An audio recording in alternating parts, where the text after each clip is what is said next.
Өлімнен құтқарған қызанақ. 40 жыл қырғын болса да ажалды өледі деген рас қой. Кейде жазылмайтын ауруынан адамның басына кіріп те шықпайтын әдістермен айығып кетіп жататындар бар.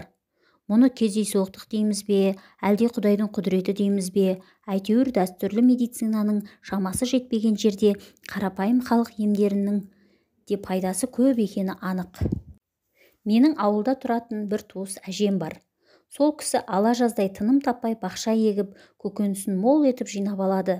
Банкі жапқаннан артылған есік алдындағы дәу бөшкелерге тұздап тастайды.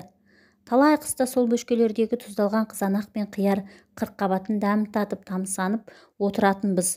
Оларды әсіресе тұмауратқан кезде тәбетті ашу үшін жеген қандай керемет. Міне сол әжем бірде бізге мынадай әңгіме айтып берген еді. Көкөністі бұлай тұздауды ол өз анасынан үйренген екен. Содан жаңа келін болып түскен кезінде бақшамен айналысып, осы өнерімен бүкіл ауылды тәнті етіпті.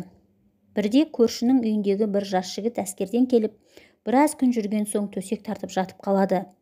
Әрі-бері үйде қарап, беті-бері қарамаған соң әке-шешесі ауруханаға апарады. Дәрігерлер қаптаған тексерулерден кейін одан асқазанның қатерлі ісігін табады. Өкінішке орай емдеу уақыты өтіп кеткен екен. Сөйтсе, оның бала кезінен-ақ асқазаны ауырса керек. Ал әскерде тойып тамақ ішпей, дұрыс күтімі болмаған соң қатты асқындырып алған көрінеді. Сонымен дәрігерлер еш шарасыз үйіне шығарып салған соң, әлгі жігіттің төсекке таңылып, соңғы сағатын күтуден басқа амалы қалмайды. Оның күн санап көз алдында сөніп бара жатқанын көріп, әке-шешесі байғұс күні-түні Құдайдан бір медет тілеп дұға ете берсе керек. Бір күні таңертең жаңағы жігіт басын көтеріп, анасынан тұздалған қызанақ сұрапты. Көрші үйдегі жеңешем тұздайды екен ғой. Әскерден келгенде бір жеп едім, дәмі таңдайымда қалып кетіпті. Болса әкеліп беріңізші депті. Қаншама күннен бері нәр сызбай жатқан баласының тәбеті ашылғанға анасы байғұс қуанғаннан жарылардай болып, маған екі өкпесін алып жүгіріп келіпті. Қызанақты бөшкеге салып бетін жапқаныма көп болмаған еді, бірақ тұзы жақсы сіңіп дайын болып қалыпты. Бір тостақ толтырып салып беріп жібердім дейді әжем. Содан жаңағы жігіт тұздалған қызанақты жеп алған соң ыстық сорпа сұрапты. Сосын ыстық аш өзегіне түсіп кеткен бе, бірден талықсып ұйықтап кетіпті. Бір уақытта борша-борша шығып, терлеп оянып, суға түскісі келетінін айтыпты. Содан күнде аз-аздан қызанақтан жеп, артынша тамақтанып әл жинай бастапты. Әжем де аянып қалмай, тұздалған көкөністен молынан салып беріп жіберіп отырыпты.